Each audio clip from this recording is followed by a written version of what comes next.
Bago natin simulan ang mga kwentong ito, shoutout ko muna yung mga nag-renew ng badge na sina Trina Rio Candia, Marinela Sabay, Libretang Itim, subscribe kayo dyan, Erickson de Jesus, at kay Angelica Maman. Maraming salamat po sa inyo. Simulan na natin to. Ang mga kwentong ito ay hango sa totoong buhay. Unang karanasan, kay Aweng. Malamig na hapon po, pinuno. Itago niyo na lang ako sa pangalang Aweng. Nais ko sanang ibahagi ang kwento ko noong kapanahunang bata pa ako. Sa probinsya ako lumaki, pinuno. Kaya masasabi kong marami-rami rin akong naranasang kakaiba. Taong 1990, Hindang, Leyte.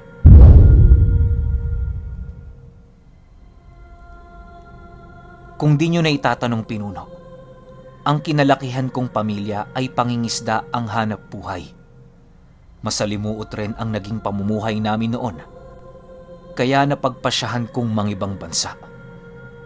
Ang trabaho naman ng nanay ko ay nasa bahay lamang. Palagi namin yung kasama sa tuwing magpapalaot ang aking ama. Ganon at ganon ang aming gawain hanggang sa kami ay tumanda na. Nang nasa tamang edad na ako, ay napagdesisyonan kong manghuli rin ng isda sa ilog kapag walang pasok. Palaging kasama ko noon ay ang aking kaibigan na si Totoy.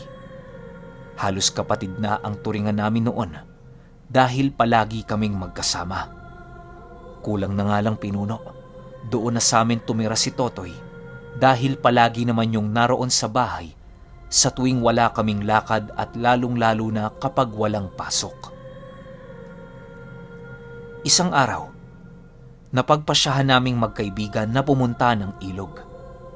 Di rin naman yun kalayuan sa amin, kaya hindi naman nag-aalala ang aming mga magulang. Sanay na din kaming pumunta doon dahil sa palagi kaming nanghuhuli ng isda. Nay, manghuhuli muna kami ng isda ni Totoy paalam ko sa aking ina. Ang tatay ko kasi nung mga oras na yon ay pumalaot na. Bilang panganay sa amin, ay syempre hindi ko naman papayagang ang aking ama lamang ang gumawa ng trabaho para sa aming lahat. Matapos kong makapagpaalam sa aking ina, ay tumungo na nga kami ni Totoy sa ilog. Nang makarating kami sa pinaglagyan ng aming bangka, ay agad namin yung hinila sa ilog. Habang kami ay nagsasagwan, ay napansin kong parang merong sumusunod sa amin. Hinayaan ko na yon sa kadahilanang baka namamalikmatan ako. Akala ko nga nung mga oras na yon, pinuno, ay isang malaking isda yon. Lumipas ang ilang minuto ay nag-umpisa na kaming manghuli ng isda ni Totoy. Balanse lang, Weng, medyo marami ng butas tong bangka paalala sa akin ni Totoy. Kaya ang ginawa ko ay pumunta rin ako sa kabilang dulo ng bangka upang doon mamingwit. Habang namimingwit kami ng mga oras na yon, ay merong nangyaring kakaiba. Bigla kaming napatigil ni Totoy sa aming ginagawa sa kadahilanang merong kaming narinig na pag-ungol galing sa ilalim ng lawa. Kakaiba ang ungol na yon, pinuno, na halos maihahalin tulad mo sa isang balyena ang tunog. Ilang minuto din kaming natigilan ni Totoy sa aming ginagawa hanggang sa merong kaming nasipat di kalayuan sa aming lugar na isang buntot ng isda na singlaki ng abaniko. Alam nyo naman siguro yung abaniko, di ba? Pamaypay ata yan sa Tagalog. Ang itsura ng buntot na yon, pinuno, ay kakaiba sa lahat ng aking nakitang buntot ng isda. Merong kasi yung malalaking buto, tapos kulay dilaw ang balat ng buntot na yon. Hinintay pa naming lumitaw ang nilalang na yon, pero hindi na talaga nagpakita. Weng, sundan natin, wika sa akin ni Totoy. Wala din kasing kinakatakutan si Totoy, pinuno. Dahil buo ang loob nitong sundan ang anumang hindi kaaya-ayang nilalang. Kung siguro may leon nga sa lugar namin baka matagal na itong patay dahil sa katigasan ng ulo nito. Balik tayo sa kwento. Matapos akong kausapin ni Totoy, ay agad yung nagsagwan. Wala na akong magagawa kung hindi ang samahan yon. Napakatagal naming naglibot sa ilog na yon hanggang sa nakalimutan na namin ang pakay namin roon. Ilang minutong pagsasagwan ay agad naman namin itong nasilayan. Pumaitaas na naman ang buntot ng isdang yon na siyang ikinatuwa ni Totoy. Nang malapit na kami doon pinuno, ay biglang merong humila sa bangka namin. Halos lumubog na ang bangka naming sinasakyan dahil sa puwersa ng kung anumang nilalang ang humihila sa amin pailalim. Dahil sa sobrang takot ay nagsagwan lang kami ng nagsagwan upang makalaban sa pagkakahuli sa aming bangka. Awa naman ng Diyos ay nabitawan kami nun. Nang nakabitaw na ang nilalang na yon, ay wala na kaming sinayang na oras. Doon na biglang tumaas ang tensyon sa paligid dahil sa biglang nagkaroon ng alon sa ilog na yon. Grabing takot na talaga ang bumalot sa akin noon, pero nagpatuloy pa rin kami sa pagsasagwan. Kahit merong kaming naririnig na hindi kaaya-ayang tunog, ay hindi na namin yon pinapansin. Maniwala kayo o hindi, pagtingin ko sa likod ng aming bangka, ay meron akong nakitang sumusunod sa aming ipo-ipo sa ilog. Halos kasing laki yun ng bangka namin at alam ko sa sarili kong pag naabutan kami nung bagay na yon ay tiyak na ang kamatayan para sa aming mga buhay. Si Totoy noon pinuno, halos mapaos na kakasigaw dahil sa paghingi ng tulong sa kung sino mang naroroon sa ilog na yon. Ang matindi pa sa lahat ng pangyayaring yon ay napakalayo namin sa aming pinanggalingan. Halos marating na kasi namin ang dulo ng ilog na yon dahil sa kakahanap ng nilalang na aming nasilayan. Kasabay ng pagsagwa namin ay ang paglitawan ng malalaking tilapia na parabang umiiwas rin ang mga ito sa nilalang na sumusunod sa amin. Habang papalapit ang nilalang na yon, ay siya namang paglakas ng boses nito na halos ikatanggal na ng aming mga kaluluwa. Nang makarating na kami sa dalampasigan kung saan kami nanggaling, ay dali-dali kaming tumalon sa bangka na aming sinasakyan. Matapos namin makatalon dito, ay kitang-kita namin ang pagkawasak ng bangkang yun.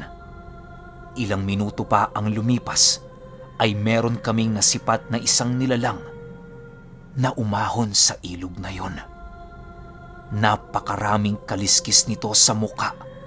Tapos meron itong nagsisilakihang mga mata na parang sa isda. Matutulis din ang mga ngipin nito na siyang ikinatakot ko ng husto. Nang makita namin ang nilalang na yon, ay wala na kaming sinayang na oras sa pagtakbo. Agad kaming kumaripas ng takbo kahit wala kaming suot na mga tsinelas. Hanggang sa pag-uwi namin, ay baon-baon pa rin namin ang takot sa ilog na yon. Hindi namin mawari kung anong uri ng nilalang ang naninirahan sa ilog. Magmula nang mangyari yun sa amin, ay hindi na namin tinangkang bumalik pa rito. Magpahanggang sa ngayon, ay dinadalaw pa rin ako sa aking panaginip ng nilalang na nasilayan ko roon. Animoy, isa yung bangungot sa aking buhay na kailan may hinding-hindi ko na matatakasan. Ito ang nakakakilabot kong kwento, pinuno, tungkol sa karanasan ko sa isang nilalang na kung tawagin ay Shokoy.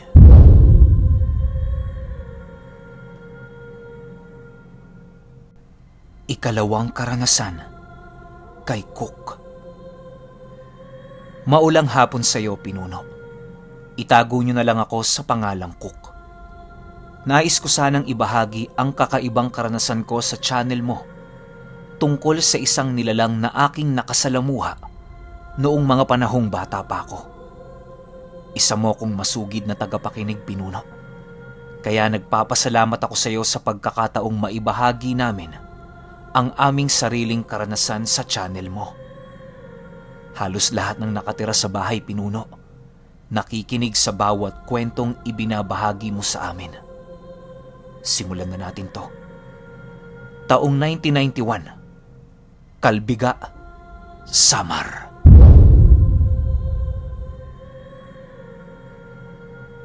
Noong mga panahong ito, ay kasalukuyan kaming nakatira sa Samar. Bale, 10 kaming magpapamilyang naninirahan sa isang bahay. Kahit siksikan kami doon, Pinuno, ay hindi namin yon alintana sa kadahilanang sanay na kami sa ganoong uri ng sitwasyon. Minsan nga, kung kumain kami ay kanya-kanya na, sa kadahilanang ang iba sa nakatira sa bahay na yon ay meron ng sariling mga pamilya. Lalo na yung matandang kapatid ko, Pinuno. Kahit meron ng 2 anak ay hindi pa rin nagagawang bumukod sa aming bahay. Kaya din kami siguro dumating sa puntong nahihirapan na talagang mabuhay. Nang taong yang, Pinuno, ay nasa 18 taong gulang pa lamang ako. Hanggang sekundarya lang ang naabot ko, Pinuno, sa kadahilanang hindi nakakayanin ng pamilya ko noon na paaralin pa ako sa kolehiyo. Ang tanging nakapagtapos lang sa kolehiyo na kapatid ko ay ang bunso at sinundan nito. Masaya naman ako, Pinuno, dahil sa naabot ng mga kapatid kong yon. Magkalapit din kasi kami ng loob ng mga ito, gawa ng ako ang payaso sa aming pamilya. Isang araw, inutusan ako ng aking ama na kunin ang mga kambing namin di kalayuan sa aming bahay. Nasa patag kasi kami nakatira noon, Pinuno, kaya medyo malayo-layo ang pinagkakainan ng kambing sa aming tahanan. "Oho, tay, maya-maya ho pagtila ng ulan," sagot ko naman sa utos ng aking ama. Tandang-tanda ko pa ang katagang yan, Pinuno, at hindi yan naalis sa aking isipan. Palagi ko yang naaalala sa tuwing pumapatak ang ulan. Nang tumila na ang ulan, ay agad ko namang pinuntahan ang mga kambing namin na kumakain. Habang naglalakad ako nun, ay pasipol-sipol pa ako sa daan. Masaya kasi ako ng mga oras na yon sa kadahilanang binigyan ako ng suhol ng aking ama. Malaking bagay na yun sa akin at talaga namang ganado akong tumupad ng utos sa tuwing meron itong kapalit. Nang makarating ako sa lugar ng pinagkakainan ng mga kambing namin, ay doon ako kinabahan ng husto. Pagtingin ko kasi sa lugar na yon, ay merong 2 taong pilit hinihila papalayo ang aming mga kambing. Sa isip-isip ko nun, Pinuno, baka mga magnanakaw yon. Hindi na ako nagdalawang isip na sigawan para mabitawan ang aming mga kambing. Akala ko pag sigaw ko ay yun na ang mangyayari. Pero kabaliktaran pala. Dahil nang sinigawan ko yun, ay bigla itong tumitig sa akin na parang merong masamang intensyon. Ang isa sa mga taong yon ay kagat-kagat na ang isang paa ng kambing namin. Kaya pala napakaingay ng kambing habang papalapit ako sa mga ito ay dahil pala sa pagputol ng lalaking yon sa isa sa mga paa ng alaga namin. "Hoy! Anong ginagawa niyo sa mga kambing namin?" Sigaw ko sa mga ito. Hindi lang umimik ang mga yon at parang nagtangka ang mga ito na susugod sa akin. Ang isang merong kagat-kagat na paa ng kambing ay kaagad namang niluwayon at tumitig din sa akin na parang naglalaway. Medyo malapit lang ang mga ito sa lugar kung saan ako noon, Pinuno. Kaya labis-labis talaga ang kaba na aking naramdaman. Lumipas ang ilang minuto at dahan-dahang ibinuka ng 2 ang kanilang mga bunganga na siyang ikinatakot ko ng husto. Alam mo, Pinuno, kakaiba sa pakiramdam ang nasa aktwal ka na sitwasyon. Hindi ka talaga makakapag-isip ng maayos kung ang mga nilalang na katulad ng aking mga nakita noon ay nasa harap mo na. Malamang sa kwento kong to ay maraming magsasabing pwede naman akong tumakbo upang makahingi ng tulong. Pero hindi yun ang nagawa ko noong mga oras na yon dahil sa takot na bumalot sa aking pagkatao. Ang pakiramdam ko noong nakita ko ang mga ganoong uri ng nilalang ay para ba kung isang hayop na naghihintay na lamang nakatayin ng mga yon. Wala na akong naiisip na matino dahil sa sobrang takot ko noon, Pinuno. Matapos maibuka ng dalawa ang kanilang mga nagsisilakihang bunganga, ay tumawa lang yon at di naglaoy umalis din naman kaagad. Naiwan ako sa damuhan na nakaupo habang tulala. Nang tuluyan na itong naglaho, ay dahan-dahan din naman akong umuwi sa aming tahanan habang nanginginig sa sobrang takot. Nang makita ako ng aking ama sa labas ng aming bakuran, ay agad niya akong pinuntahan upang tanungin kung nasaan ang mga kambing namin. Tay, yung mga kambing natin, kinuha ng mga aswang. Nanginginig na tugon ko sa aking ama. Sa sobrang galit sa akin ng ama ko noon, ay piningot ako nito pabalik sa lugar kung saan pinapakain namin ang mga kambing. Pagdating namin roon ay wala ni isang naabutan ang aking ama sa mga alaga niya. Galit na galit yon at tinanong ako nito kung saan ko huling nakita ang mga lalaking yon. Nang maituro ko ang lugar, Pinuno, ay agad din naman naming pinuntahan ito. Hanggang sa makarating kami sa isang puno na kung saan naroroon ang isang paa ng kambing. Gulat na gulat ang aking ama nang makita niya ang paa ng kambing na alaga namin. Halos mapalunok na yon ng laway dahil sa kaba nitong nararamdaman. Matapos nitong makita ang paang yon, ay dahan-dahan naman itong naging malumanay. Hanggang sa napagdesisyonan na lang namin ito na bumalik na kami sa aming tahanan. Tay, mga aswang po yun. Wika ko sa aking ama habang naglalakad kami papauwi ng bahay. Huwag mo nang babanggitin yan. Hayaan mo na lang. Ang mahalaga ay ligtas ang ating pamilya. Sagot naman ito sa akin. Sa katagang binitawan noon ng aking ama, ay doon ko nakumpirma na totoo ang aking mga nakitang aswang. Ayon din sa aking ama, na mas mabuting hayaan na lang ang mga yon kung hayop lang naman ang kanilang pakay. Hindi na din itong tinangkapang ipagkalat ang naranasan kong yon upang makaiwas sa kapahamakan. Kahit na gano'n na lamang ang aking naranasan, ay tumatak talaga yon sa aking isipan. Magpahanggang sa ngayon, Pinuno, ay hindi ko pa rin makakalimutan ang itsura ng mga nakita kong aswang. Tandang-tanda ko pa yan nung minsang kinatay at kinuha ng mga ito yung mga alaga naming kambing.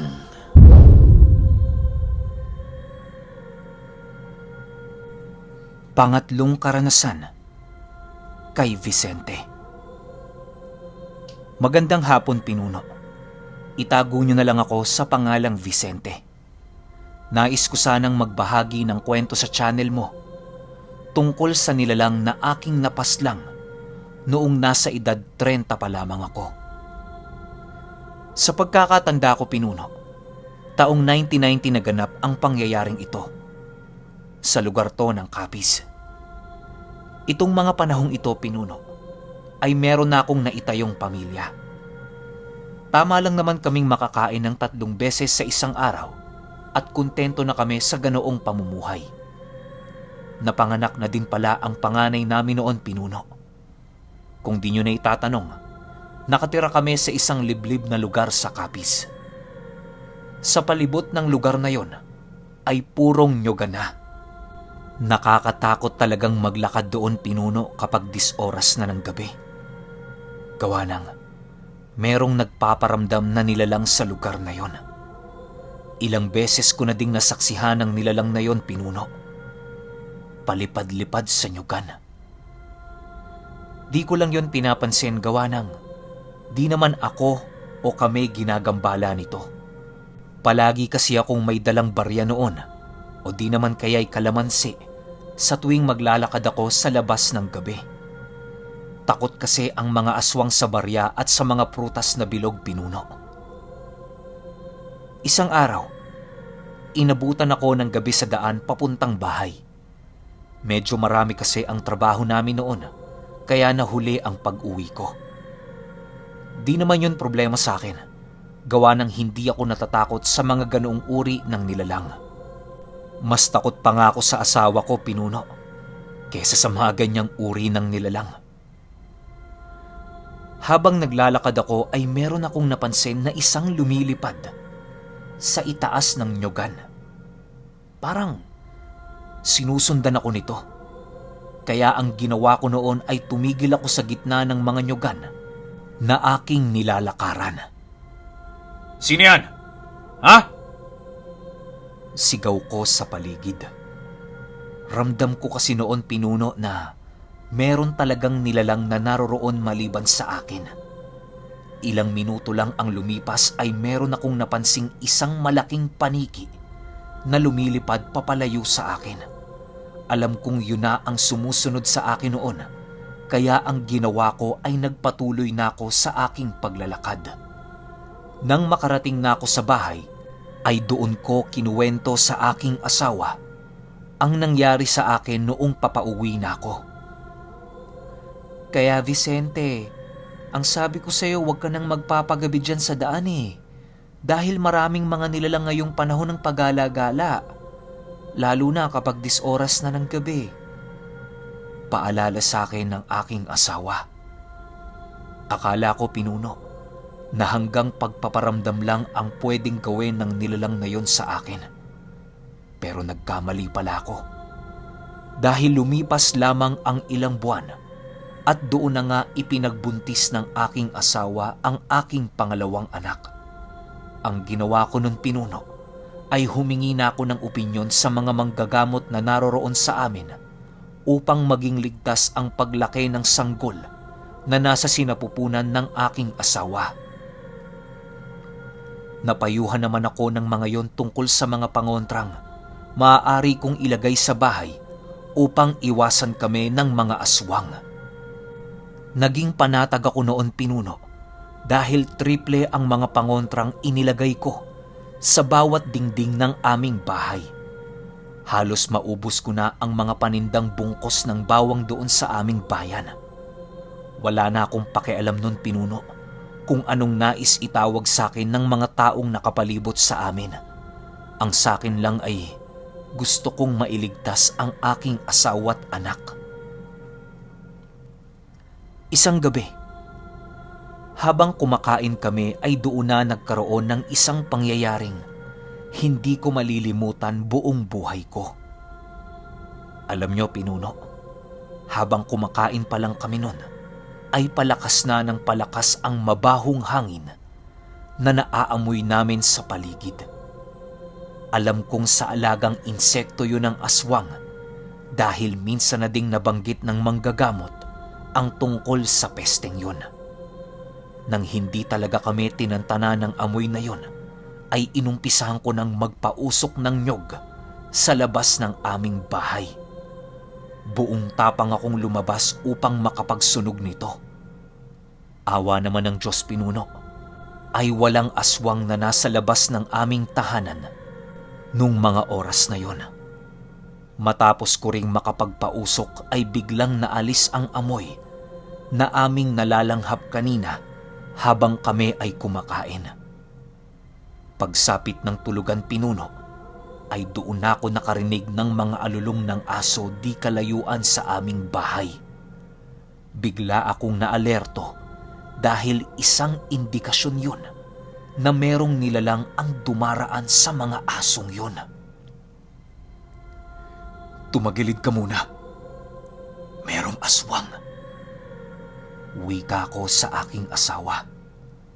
Matapos nun Pinuno ay kumuha ako ng itak upang maging handa sa maaaring pwedeng mangyari sa amin.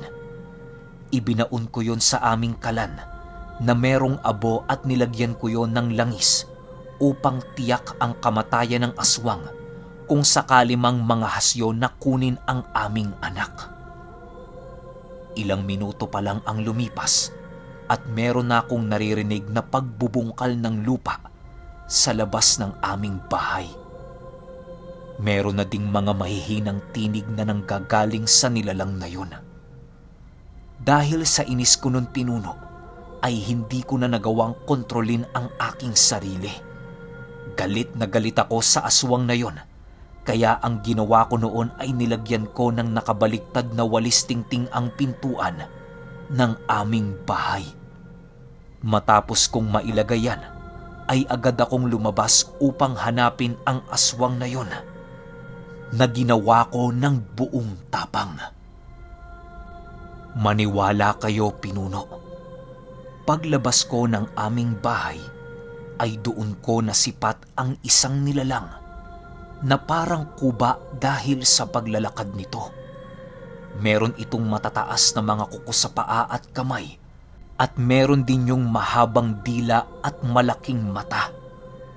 Mabalahibo ang nilalang na yon at kitang-kita mo talaga ang pagtulo ng langis sa katawan nito.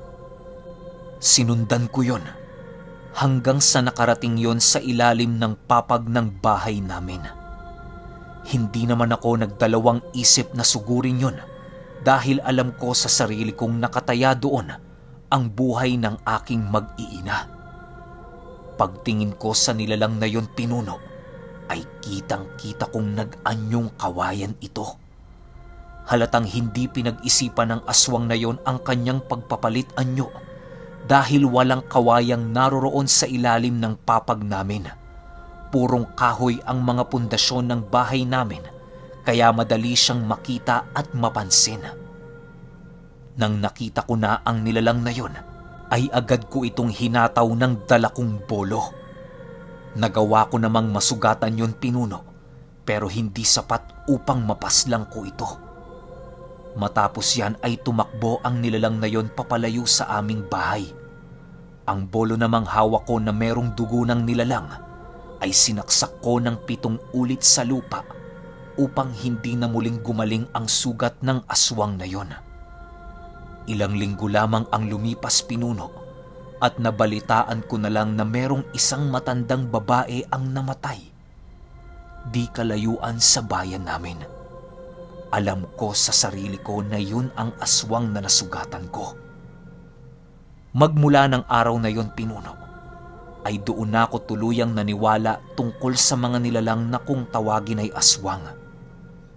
At doon din ako napaniwala na kaya nitong magpalit ng anyo dahil kitang-kita ng mga mata ko na noong minsang nag-anyo ito na isang kawayan.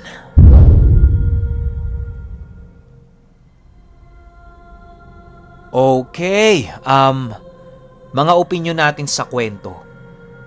Kung babalikan ko masyadong mahaba no? Siguro kayo na lang bahalang humusga kung anong masasabi nyo rito sa 3 napakagagandang kwento na ibinahagi sa atin. Kayo, kung meron kayo, lalagay ko yung email ko dyan sa baba. Pero hindi ko maipapangako na lahat kayo malalagay dito sa main channel. Yung mga ganitong klaseng kalidad lang ng kwento na talaga namang nakakakilabot. Yun lang. Hanggang sa susunod na kwento. Salamat.